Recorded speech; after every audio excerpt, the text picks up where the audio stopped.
Fica pensando muito nas dificuldades, tudo é muito difícil, muito concorrido, né? E aí, se você acredita, você acaba sendo mais feliz, você aceita melhor as coisas, né?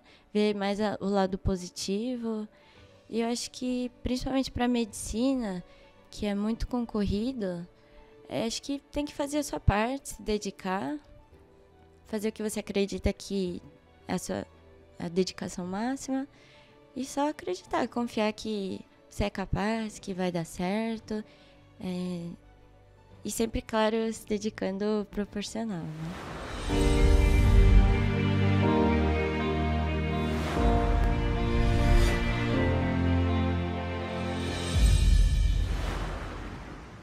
Olá, sejam bem-vindos a mais um episódio aqui do nosso podcast. Meu nome é Cauê Gasparotto, eu sou médico formado aqui pela Universidade de São Paulo e sou um dos fundadores aqui do HackMed, que é uma instituição que busca fomentar a inovação e o empreendedorismo no contexto da saúde.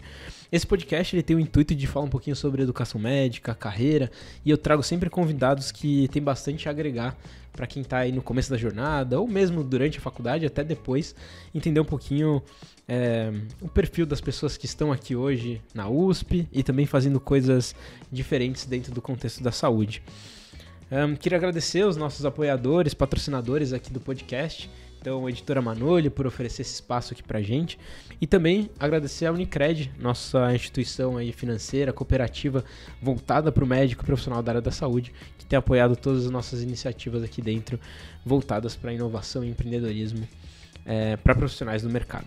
Então a convidada de hoje vai falar um pouquinho da história dela aqui também na medicina. Ela é estudante, está indo para o último ano aqui na Faculdade de Medicina da USP.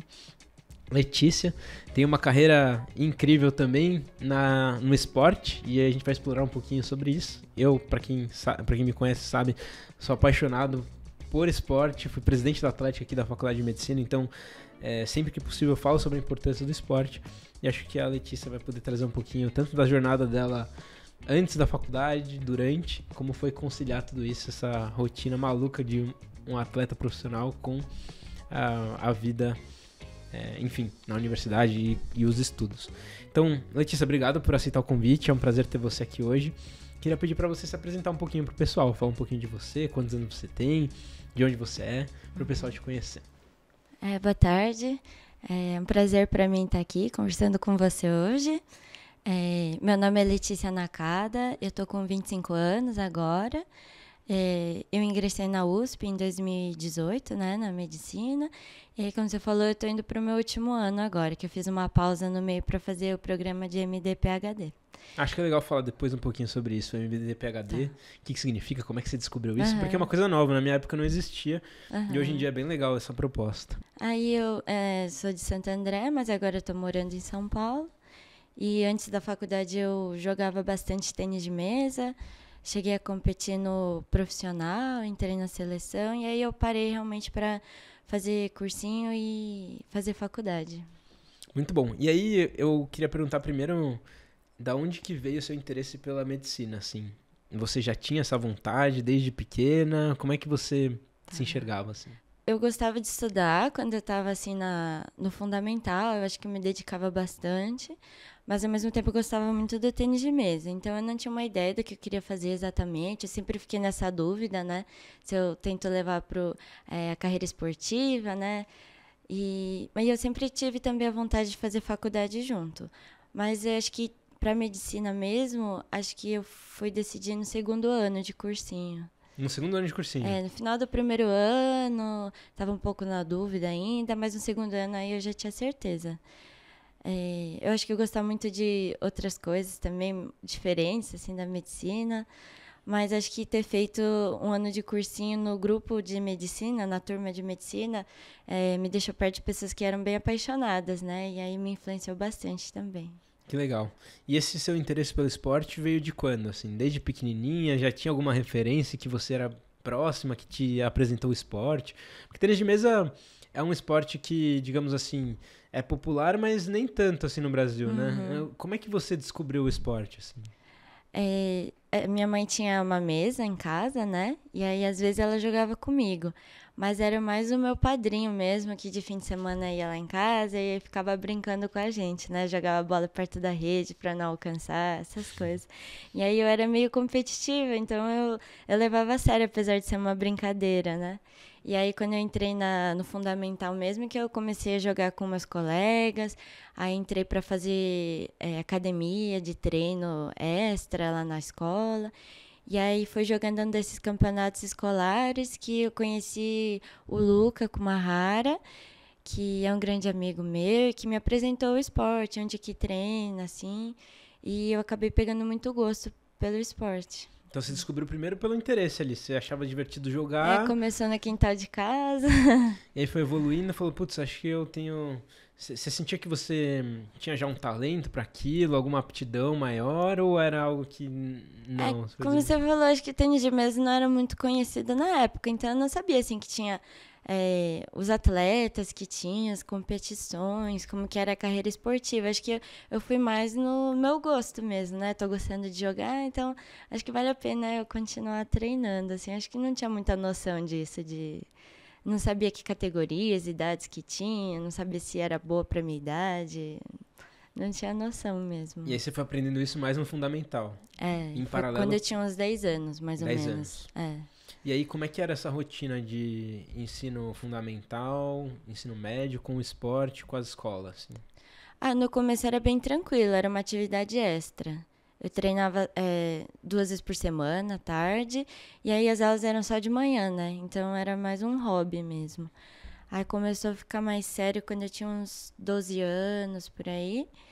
E comecei a treinar todos os dias à tarde. Aí começou a ficar um pouco mais complicado de organizar a rotina, né? Fazer as tarefas da escola e, ao mesmo tempo, continuar focada nos treinos. Mas o que mais pegou mesmo, eu acho que foi no colégio. Porque aí começou a ter aula em período integral em alguns dias. Que era já um ensino médio, né? No ensino médio. E foi a época que eu mais viajei para competir. E aí, às vezes, faltava um mês. Aí foi um pouco mais difícil de conciliar, assim. Eu acho que no último ano, principalmente que já tinha acumulado dos 3 anos de ensino médio, assim, faltando e me dedicando aos treinos, que eu sentia que eu tava um pouco fora da turma, assim. Você achava que tava defasado em termos de... Um pouco. E também conteúdo, porque, assim. no segundo ano do ensino médio eu estudei à noite para conseguir treinar no período da manhã e da tarde. E aí eu senti que o ensino era um pouco mais fraco. E aí quando eu mudei para a turma da manhã do último ano, aí eu senti que tinha uma grande diferença, assim, com os meus colegas. E você sentiu uma certa pressão nisso? Ou você lidava bem com essa situação, assim? Porque naquela época você estava ainda indecisa se valia a pena se investir como atleta mesmo. Sim, então na época eu não sabia que eu queria prestar medicina, que é uma carreira muito concorrida, né? Então eu não sabia o quanto que eu tinha que estudar, se estava tudo bem só passar nas matérias, decidir depois, assim. Mas aí eu tentava nas viagens levar algumas apostilas, e aí quando eu voltava das viagens, aí eu pegava firme nos estudos, né? E a escola, ela me apoiava bastante. Eu competia pelos jogos escolares, né? Pelo Colégio Singular, lá em Santo André. E aí, acho que isso me incentivou a conseguir levar as duas coisas ao mesmo tempo também. Pô, que legal. A escola apoiava, então, o Apoiava esporte. Bastante, sim. Tinha outros colegas meus que também treinavam e estudavam na mesma escola. Então, acho que isso facilitou um pouco, né? Conciliar, assim. E você viajava pra onde? Quais eram os jogos que você disputava, assim? Eu viajei bastante para a França, às vezes para treinar, que os técnicos do Brasil tinham uma parceria, né, com o pessoal de lá. E tinha campeonatos que eram definidos, né? Então, todo ano em fevereiro tinha campeonato aberto juvenil na República Tcheca e na Suécia. Então, todo ano em fevereiro a gente ia para lá. Aí, em julho, a gente chegou aí para Coreia, Hong Kong. Em março, acho que teve uma vez na França. Dependia muito do calendário, né? De quanto de verba também tinha disponível do governo para investir na gente. Mas acho que foi mais no primeiro e segundo ano do ensino médio que eu consegui ir. Aí tinha o sul-americano, que geralmente era no Peru ou no Paraguai. O latino-americano foi em Porto Rico uma vez, outra vez na Colômbia. Deu para conhecer bastante lugar. E tudo pra jogar. Foi pra jogar, eu só conheci o caminho do aeroporto até o ginásio, e depois já voltava. E qual foi o auge, assim, pra você na carreira, assim? O que você vê, assim, como sua maior conquista no esporte? Eu acho que foi muito crescimento, assim, em comparação com outros colegas da minha idade da escola. Acho que eu tive que aprender muito cedo a ter que organizar a minha rotina, ter muita disciplina, né?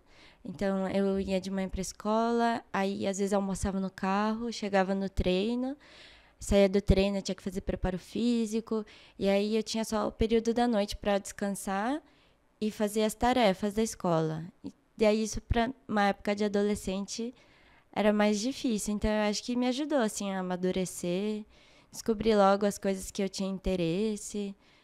Acho que foi ter viajado também, aprender a se virar com as coisas, lavar roupa sozinha quando tá fora, aprender a ficar longe da família, dos Ser mais independente, amigos. né? Acho que sim. Bem legal. Pra quem não sabe, né, um dos motivos também de eu ter conversado com a Letícia, até ter interesse em trazer ela aqui pra falar com vocês, inclusive por esse repertório de esporte, aqui na faculdade também, né? Não sei se vocês, acho que poucas pessoas sabem disso, né? Mas aqui na medicina, na USP, a gente valoriza muito o esporte. E dentro da Atlética a gente tem uma premiação importante, né? Que a gente fala que é o Troféu Caveirão, que é pro maior representante aqui, o melhor atleta universitário daquele ano que a gente tem na faculdade. E recentemente a Letícia foi premiada com o Troféu Caveirão desse ano aqui, como o nosso destaque esportivo da faculdade inteira, né? Dentre todas as modalidades, todos os esportes. E muito também pelos resultados, né? Acabou ganhando muitas competições aqui dentro da faculdade. Enfim, então, acho que depois a gente pode falar um pouquinho mais sobre essa sua rotina de treinos também na faculdade, né? Uhum. Mas acho que é uma das coisas que eu queria trazer para esse podcast justamente também a visão que a gente tem aqui da importância do esporte na nossa formação e no nosso desenvolvimento de carreira, assim. Acho que um pouco disso que você trouxe, de como que o esporte também te moldou como pessoa, né? E, bom, aí você ainda tinha essa rotina maluca, viajava, tinha que estudar, mas estava indo pro segundo, terceiro ano. Quando que você descobriu que medicina não era tão fácil assim, que você ia precisar se dedicar mais para isso?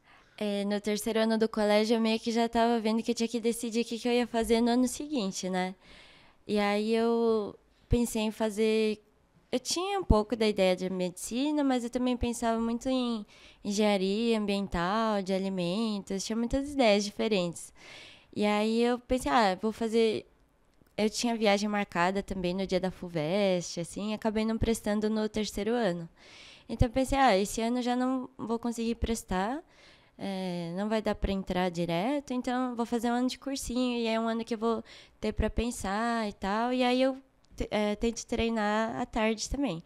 Então, até mais ou menos agosto, eu ia pro cursinho de manhã e à tarde eu ia treinar, no mesmo clube que eu estava, com as mesmas pessoas, com aquele mesmo foco de atleta, assim.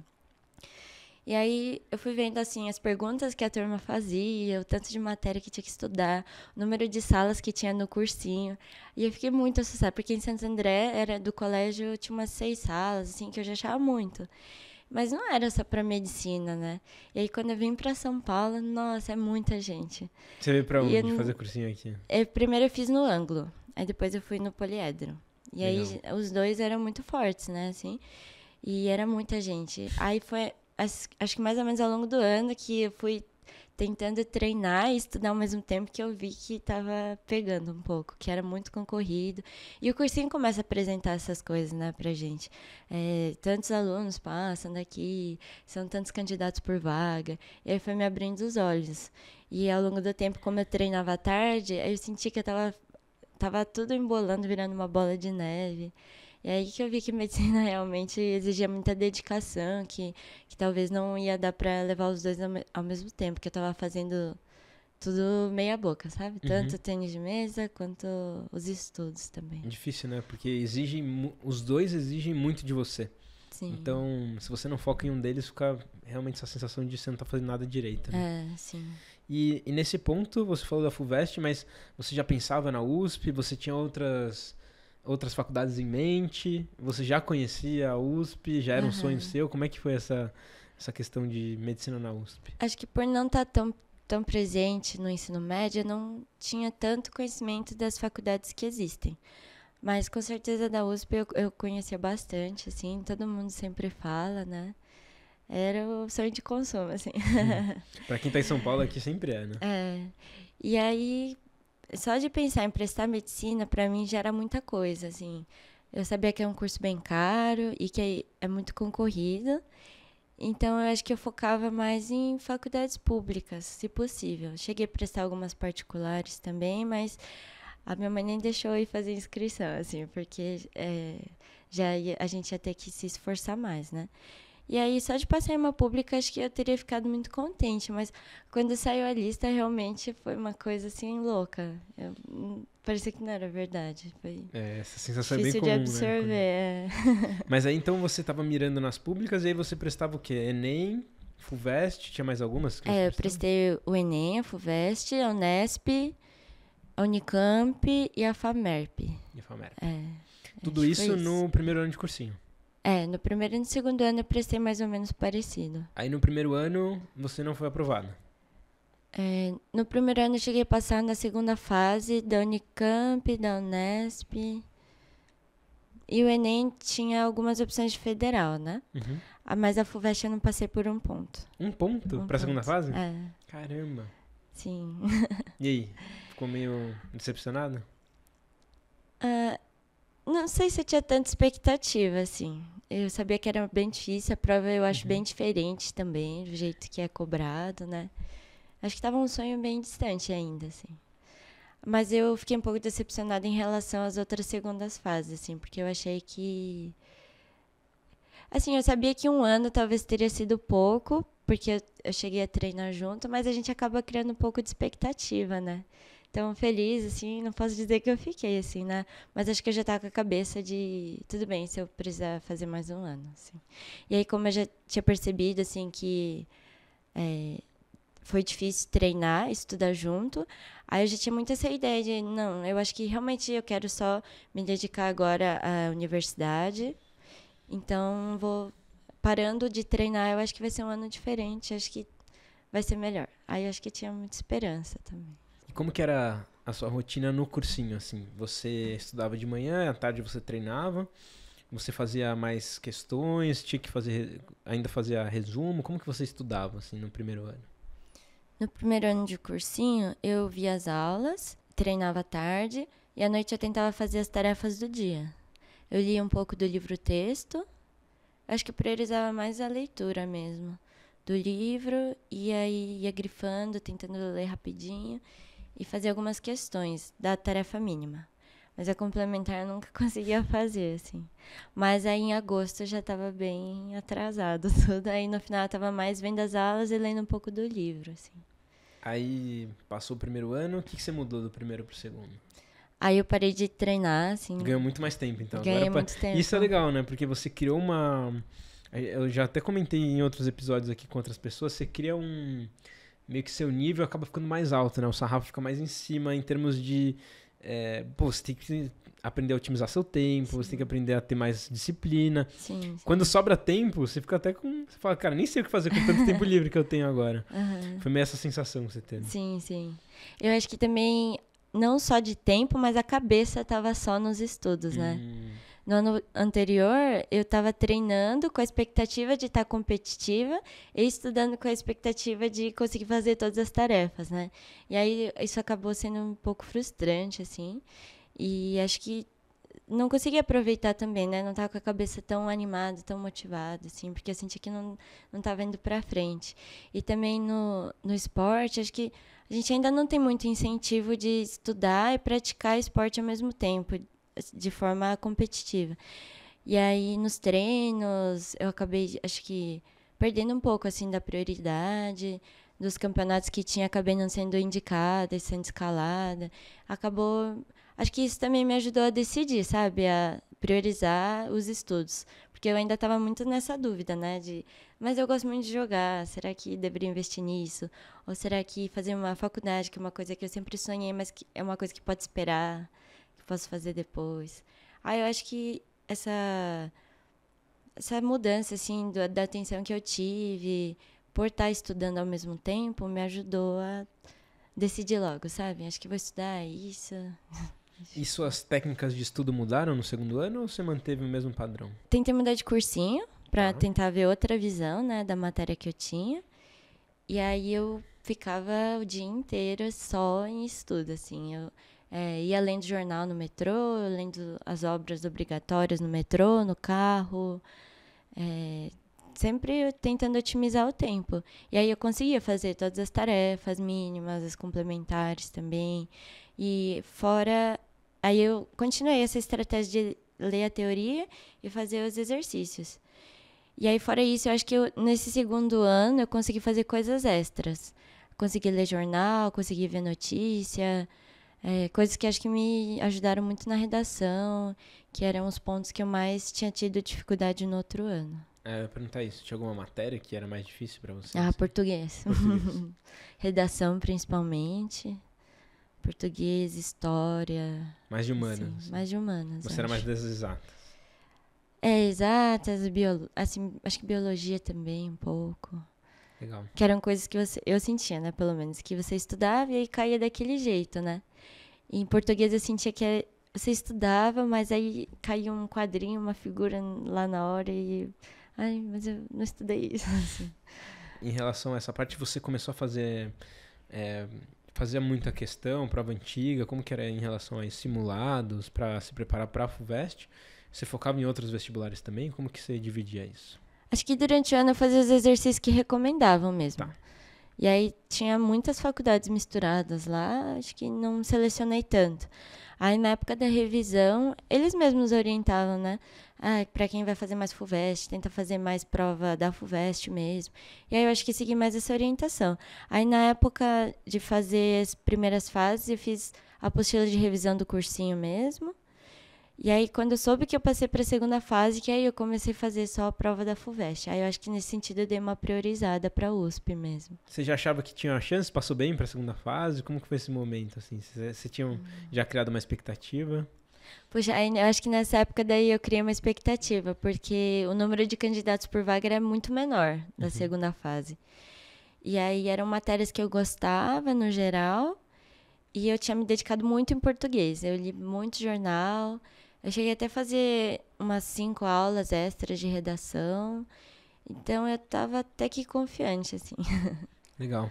E você ia bem no cursinho também? Tipo, você chegava a se comparar com os outros? Isso era o que você fazia? Ou você estava mais focado no seu, assim? Acho que é um pouco inevitável, né? Você ficar completamente cego às outras pessoas. Eu acho que, pelo nível de perguntas que as pessoas faziam, eu sentia que elas estavam entendendo muito mais do que eu. Mas aí eu tentava focar mais no processo mesmo. Porque a gente nunca sabe, né? Assim, o resultado eu mesmo não tinha muita noção. Às vezes eu achava que ia muito bem numa prova e aí não passava nem para a segunda fase. Então eu tentei ignorar um pouco, assim. Mas acho que mais ou menos é igual ao esporte. Você sabe que o adversário é muito forte, você sabe o ranking das pessoas do esporte, né? Com quem você vai competir. Mas aí na hora do jogo eu sinto que é mais você tentar fazer o seu mesmo, né? Porque acho que não adianta você ficar pensando muito no que o outro vai fazer, né? Se não fizer a sua parte. Aí eu acho que eu tentei mais fazer a minha parte, fazer as tarefas que dava, fiz o meu melhor, eu acho, assim, foi o meu máximo. E aí eu acho que se não passasse, tudo bem, porque eu estava satisfeita que eu fiz o que dava, assim. Bem legal. E aí passou? Como é que foi esse momento aí? Era algo que você já estava esperando? Foi bem inesperado? Entrar na USP sempre é um negócio meio... Como foi esse momento pra você? Eu tinha passado na semana anterior em algumas outras faculdades públicas. E aí eu já estava muito contente, muito satisfeita, de verdade. E aí eu lembro que no dia da lista, eu não consegui dormir, eu tive que correr um pouco na esteira porque eu estava muito ansiosa. E aí eu lembro que foi minha mãe que me ligou porque a internet dela estava melhor, daí ela falou que passou. Aí eu acho que eu não acreditei muito, eu pensei, não, eu acho que aqui você viu a lista de espera, assim. Aí demorou bastante para cair a ficha. Eu lembro que eu estava fazendo autoescola e eu só ficava lendo os manuais de calouro da USP. E ficava 100% do tempo na minha cabeça isso, assim. Eu não sabia muito o que me esperava, na verdade. E depois que entrou na faculdade, como foi essa experiência? Assim, já tá indo pro 6º ano, né? Então, Sim. viveu bastante já da faculdade. Como que você acha que foi sua experiência, assim, nesses 5 anos até agora na graduação? Gostou? Valeu a pena? Como que Nossa, você com enxerga? certeza. Acho que o primeiro e segundo anos foram mais intensos, porque eu entrei, assim, sempre fui do esporte. Então, era um mundo muito novo pra mim, né? E eu achava que ia ter que parar de jogar, agora é só estudar. E aí eu encontrei a atlética também. Então, foi uma paixão muito grande. As pessoas... me dei muito bem com as pessoas. Você não conhecia a Atlética ainda, antes de entrar? Não, eu só conhecia a Naná, que tinha entrado um ano antes de mim. E aí ela era da Atlética, então era mais por ela só, mas nada assim, nunca tinha visto estrutura, não sabia. Não fazia ideia de como é que funcionava. Não fazia ideia. E aí, o que você Ela achou falou, quando você aqui conheceu? tem uma equipe de tênis de mesa. Aí eu pensei, acho que eu vou lá, treino de vez em quando, e era isso, sabe?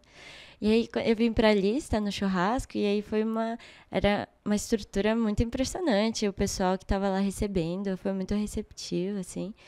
Aí eu me apaixonei, assim, eu acho que primeiro e segundo ano eu tentei fazer várias extensões, ver o que eu gostava, tudo que dava eu ia, assim, da faculdade, da atlética também, pra me dar a chance de conhecer, pelo menos. Aí depois teve a pandemia, né, do terceiro e quarto ano, Verdade. pegou muito do quarto ano também, acho.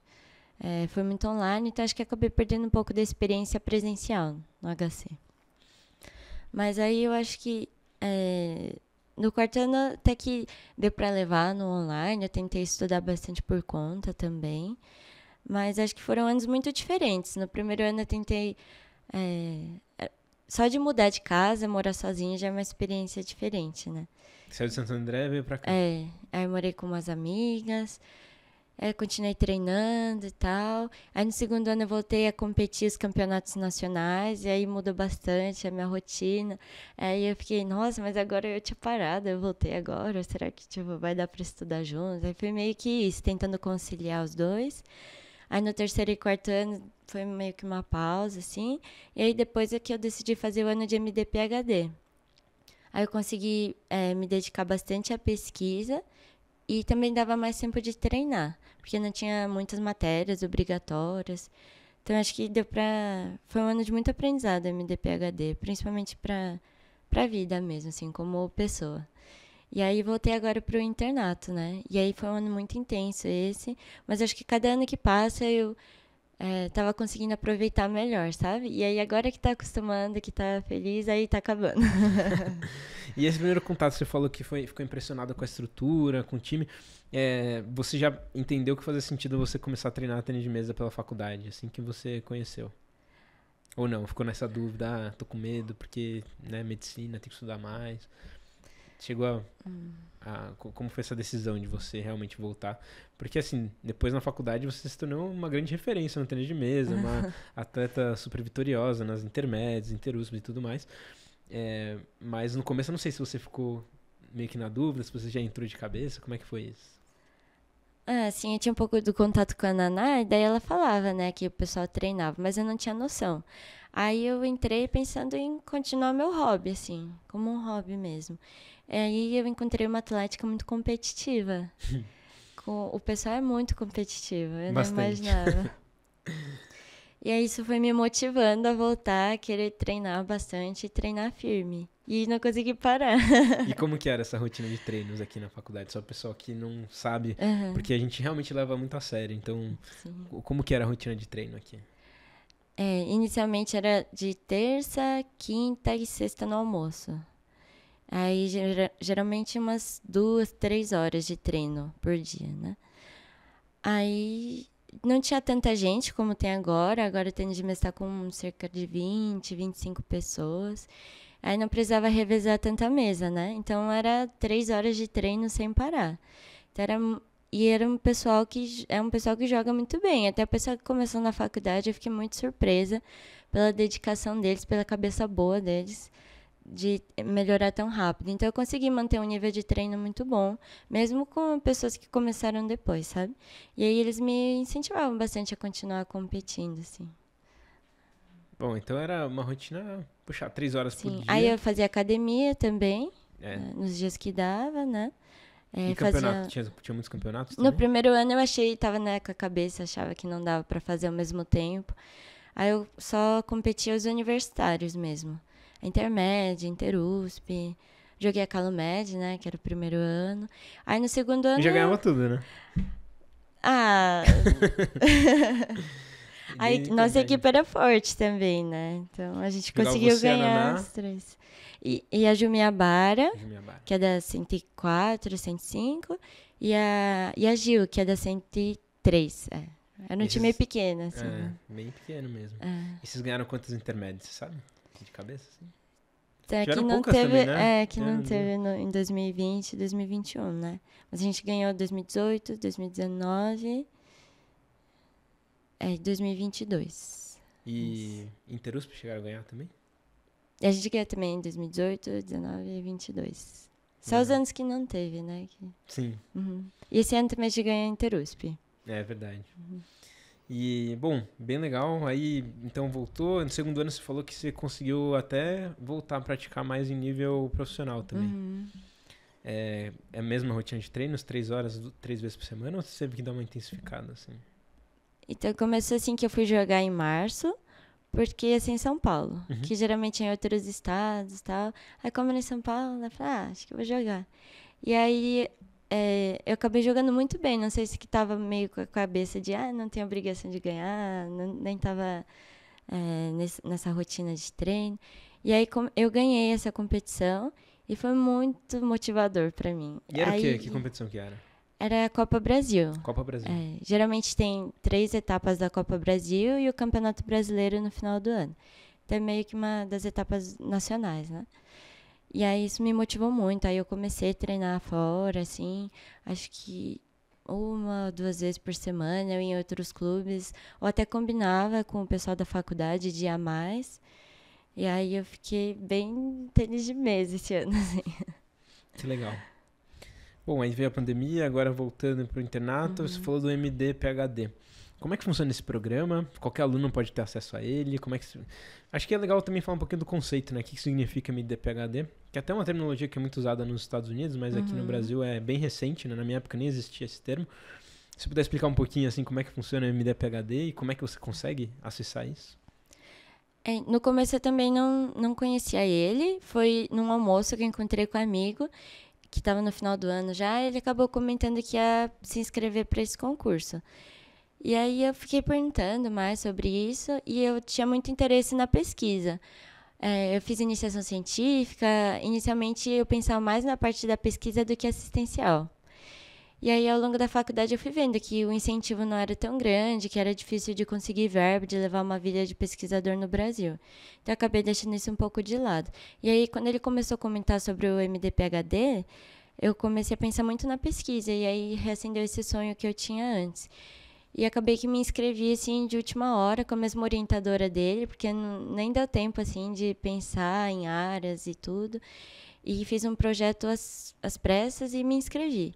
E aí, o MD-PHD, assim, ele é um programa de doutorado direto. Então, é basicamente um incentivo, porque o doutorado, você se forma e muitas vezes acaba se perdendo na vida acadêmica, porque acaba encontrando outras formas de exercer a profissão, né? O doutorado acaba sendo mais difícil, o acesso é um pouco difícil, eu acho. Conciliar com a carreira médica. E aí o MD-PHD é um programa novo da nossa faculdade, né? Eu sei que acho que tinha a Faculdade Federal, que já tinha começado, que tenta incentivar e trazer, não deixar perder essas cabeças da vida acadêmica, né? Então ele tenta antecipar o doutorado na graduação para a pessoa já se engajar na parte da pesquisa. É realmente como se fosse um doutorado. E incentivar mais pessoas a terem esse título. E ele é basicamente um doutorado mesmo. Você faz matérias de pós-graduação, cumpre os créditos, e quando você se forma, você consegue efetivar esses créditos como se tivesse feito mesmo uma pós-graduação, e pode apresentar a tese. Você tem um tempinho, não precisa ser logo que se forma, tem um tempo para você fazer a qualificação e apresentar a tese. Acho como se fosse um doutorado normal, né? Acho que é importante falar, né? Exatamente isso. O MD é o título que a gente tem assim que a gente se forma em medicina. Na verdade, é um título que usa muito nos Estados Unidos, né? O pessoal sai. Até no meu Instagram eu sempre uso também MD, né? MD de formação como médico. E o PhD é exatamente isso. É uma equivalência ao doutorado lá fora, né? O PhD, quando você sai com o título de PhD, é a mesma coisa que um doutor aqui no Brasil. E você teve que atrasar um ano de formação? Como que funciona isso? Você meio que cai de turma? Aí, na época que eu me inscrevi, era um programa novo da faculdade. Tanto é que muitas pessoas não sabiam, eu mesmo não conhecia, foi mais porque eu conversei com meu amigo. E aí, era um ano só, mas parece que esse ano mudou o edital e agora estão exigindo 2 anos de dedicação exclusiva MD-PhD. Então, você faz um trancamento especial, cursa as matérias da pós-graduação e fica combinando com o orientador como que você vai conduzir o projeto de pesquisa naquele ano. E é um pouco complicado porque, dependendo do seu projeto, se você tiver que montar do zero, demora um pouco para você conhecer a área. A gente que é aluno da graduação não sabe, né, do tanto de coisa que tá para ser pesquisado. Aí tem que aprender a montar um projeto, aprender um pouco sobre a pesquisa, para conseguir fazer o texto e submeter para um comitê de ética. E leva um tempo para ser aprovado para o comitê de ética, talvez por isso eles tenham postergado um pouco, né? Alargado o tempo de MD-PhD. E acho que é isso. Que é o processo que qualquer pessoa que depois se forma, quer fazer um doutorado, mestrado, tem que passar. Assim. Eu recentemente me matriculei, né, no mestrado, vou tentar qualificar para um doutorado direto também, na área de educação médica, e você tem que passar por tudo isso, né? Sim. Aprovação no comitê de ética, escrever ali seu projeto de pesquisa, qualificar e depois apresentar lá no final a sua tese com o resultado do seu projeto, né? Acho que ele visa incentivar mais as pessoas, porque se forma, acho que tem 4 anos, né, para você apresentar a tese de doutorado. E aí no MD-PhD você atrasa, né, um ano, mas aí você pode apresentar logo que se forma. Então é um facilitador, né, na vida acadêmica. Total, bem legal. E como que tá a expectativa agora, ainda pro 6º ano? O que você tem de planos aí pro futuro? A gente falou um pouquinho antes, né, da gente começar, que você tem um plano de fazer um intercâmbio pra fora. Fala um pouquinho pro pessoal, assim, qual que é a sua visão aí de próximos passos. Acho que, em primeiro lugar, o internato é muito puxado, então eu quero me dedicar bastante, aproveitar todas as práticas, porque eu sei que o HC é uma grande oportunidade. São muitos pacientes, muitos professores, muita oportunidade de realmente ver a medicina. E aí, eu não sei muito bem o que eu quero fazer depois disso, se eu quero prestar a residência de cara, qual a especialidade que eu quero fazer. Então, nesse sentido, eu não tenho muitos planos ainda. Mas quero aproveitar bem o 6º ano também com os meus amigos. Quero continuar treinando tênis de mesa, me dedicando e tentando conciliar uma coisa que eu tenho tentado fazer, né? Desde que eu decidi prestar medicina. O tênis de mesa com a faculdade. E essa ideia de ir pra fora do Brasil, ficar um tempo, você pensa em morar fora, mais pra ganhar experiência e voltar? Como você enxerga isso hoje? Acho que por ter viajado para competir, eu vi que realmente um mundo muito diferente. Treinar tênis de mesa aqui e treinar tênis de mesa fora. Então, eu tinha mais ou menos essa ideia. Eu não sei muito bem a especialidade que eu quero fazer, o que eu quero fazer depois. Então, eu queria muito conhecer como que é o fluxo da medicina, né? Como que funcionam os hospitais em outros países. E aí, teve uma bolsa que abriu da faculdade, e aí eu me inscrevi para o intercâmbio no Japão. E saiu há pouco tempo o resultado, então eu ainda não sei muito bem quando que eu vou, mas a princípio eu vou ficar 1 mês e em um estágio da minha escolha. E aí, como eu não sei muita especialidade, ainda não me decidi. Mas acho que só de ir para fora já abre muita cabeça, né? Totalmente. Sim. Faz muita diferença. E aí, a partir disso, aí eu vou ver, né? Se realmente eu quero ir para fora, ou se pelo menos assim, só de aprender e trazer a experiência de lá para cá, eu acho que já seria muito interessante para a prática também. Com certeza. Isso tem até um livro que eu gosto bastante, que fala um pouquinho sobre criatividade, né? É um livro que eu até já indiquei no canal, chama Hobby como um Artista. Acho bem legal essa visão que ele traz, de que os artistas aprendem muito tirando ideias de artistas que vieram antes deles, né?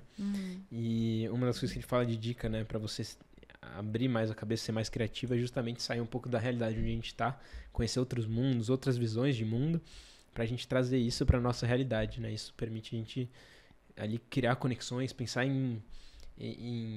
enfim, coisas que a gente não pensaria ficando sempre no mesmo lugar, né? Então acho super válido essa experiência internacional. Pra mim foi muito importante pra fora, fiquei 1 ano nos Estados Unidos. Foi um divisor de águas na minha carreira. Eu sempre recomendo pro pessoal que tem essa oportunidade de ficar em qualquer lugar, sair um pouquinho da sua realidade, pode ser qualquer lugar no mundo. Pô, Japão deve ser muito legal. Não conheço o Japão, mas, enfim, minha sócia tem origem japonesa, então tenho contato, sempre tive muitos amigos, então eu acho que realmente é um lugar incrível de se conhecer. Europa, Estados Unidos, ou mesmo outros países na América Latina, eu acho que vale a pena viver essa experiência. E se você pudesse dar uma dica assim para o pessoal que talvez você ainda está pensando em entrar na medicina, às vezes alguém que também gosta muito do esporte, mas não sabe se é possível conciliar, você deixaria alguma dica assim que para você foi importante e para essas pessoas que talvez estejam passando por algo parecido com o que você vivenciou? Eu acho que o que mais me ajudou foi, mesmo nas horas difíceis, confiar em mim, assim. Eu lembro que tem uma coisa que eu nunca esqueço, que uma vez eu fui jogar com uma adversária muito difícil e ela tava com muita torcida e eu tava sem ninguém comigo. E eu tava muito nervosa. E aí eu acabei ganhando esse jogo. E aí uma amiga, ela chegou pra mim, uma amiga da minha mãe, na verdade, né? Ela chegou pra mim e falou, aí escolhe um dedo e segura ele e lembra desse momento. E daí sempre que você tiver uma dificuldade, você segura ele e lembra de como você conseguiu superar isso. Eu acho que eu tentei levar isso sempre, assim, em todas as atividades que eu tinha. Sempre parece que é muito difícil, você não vê muito o que está por trás daquele muro, né? E aí eu lembrava disso e eu pensava, não, tudo bem, eu vou acreditar e aí vai acontecer o que tiver que acontecer. E acho que foi mais ou menos isso que eu fui, desse jeito que eu fui tentando levar. Porque se você fica pensando muito nas dificuldades, tudo é muito difícil, muito concorrido, né? E aí, se você acredita, você acaba sendo mais feliz, você aceita melhor as coisas, né? Vê mais o lado positivo. E eu acho que, principalmente para a medicina, que é muito concorrido, acho que tem que fazer a sua parte, se dedicar, fazer o que você acredita que é a dedicação máxima e só acreditar, confiar que você é capaz, que vai dar certo. E sempre, claro, se dedicando proporcional, né? Acho que se você não acredita, você já começa perdendo, né? Não tem como se ganhar se você não acredita que você pode. Sim. Então acho que realmente é algo que... E é do perfil de muita gente que entra aqui, né? Pô, sempre acreditei apesar da dificuldade, assim. Sim, sim. E, enfim, eu acho que realmente isso faz toda a diferença. Tem um último capítulo aqui no podcast que a gente sempre pede, que a gente chama de Hacker Conectado, que a gente pede uma indicação. De filme, série, livro, qualquer coisa, material que você em algum momento, pode ter a ver ou não com o que a gente tá falando aqui, mas que você deixaria como uma sugestão pra quem tá acompanhando a gente hoje, assim, algo que você acha interessante de compartilhar, que você gostou em algum momento da sua vida, assim. Acho que eu gostei que eu lembro agora, assim, de um livro que chama Cabeça de Campeão. Cabeça de Campeão. Isso, que foi um amigo que indicou pra mim. Eu li na época que eu jogava. Mas acho que me ajudou no sentido, porque ele falava de como funcionava a cabeça dos atletas durante o jogo, de uma forma mais objetiva. E aí quem tá de fora parece que é uma coisa muito emotiva, emocional, de você conseguir controlar, de conseguir lutar e jogar bem. Mas tem todo um processo, né, de como que você se prepara, de como você lida com você mesmo, que é mais difícil você se controlar do que conseguir lidar com as outras pessoas, né? E acho que me ajudou bastante. E eu acho que não só no esporte, mas em tudo na vida, né? Você tem que conseguir... para conseguir ser quem você é, ser o melhor, ele fala muito de um mestre e de um artista, né? Que muitas vezes tem um dia que a gente tá muito racional, muito mestre, tem um dia que a gente tá muito artista, muito... passional, né? Mais emotivo. Isso. E aí tem que ter um equilíbrio entre esses dois. E aí acho que em tudo na vida isso ajuda bastante. Tanto pra prestar prova, né? Quanto pra estudar. E tem muitas provas pela frente ainda, eu sei. Muito bom. Eu vou deixar aqui então na tela pra vocês depois que quiserem, né, conhecer um pouco mais do livro Cabeça de Campeão. Bem legal. Vou deixar indicado aqui então pra vocês. E... Bom, Lê, obrigado pelo seu tempo, por ter vindo aqui compartilhado um pouco da sua história. Tenho certeza que vai ajudar aí muitas pessoas. E acho que é isso. Muito obrigado mesmo por estar aqui, compartilhar e por passar um pouquinho do que você aprendeu para o pessoal que está acompanhando a gente. Obrigada a você pela oportunidade. Bom, pessoal, é isso. Então, não se esqueçam aí de se inscrever no canal, ativar o sininho, deixar seu comentário. E se você tiver sugestão de pessoas que eu posso trazer aqui para entrevistar, para bater um papo, eu sempre levo em consideração tudo que vocês comentam aqui para chamar os próximos convidados. Então, muito obrigado e a gente se vê no vídeo da próxima semana.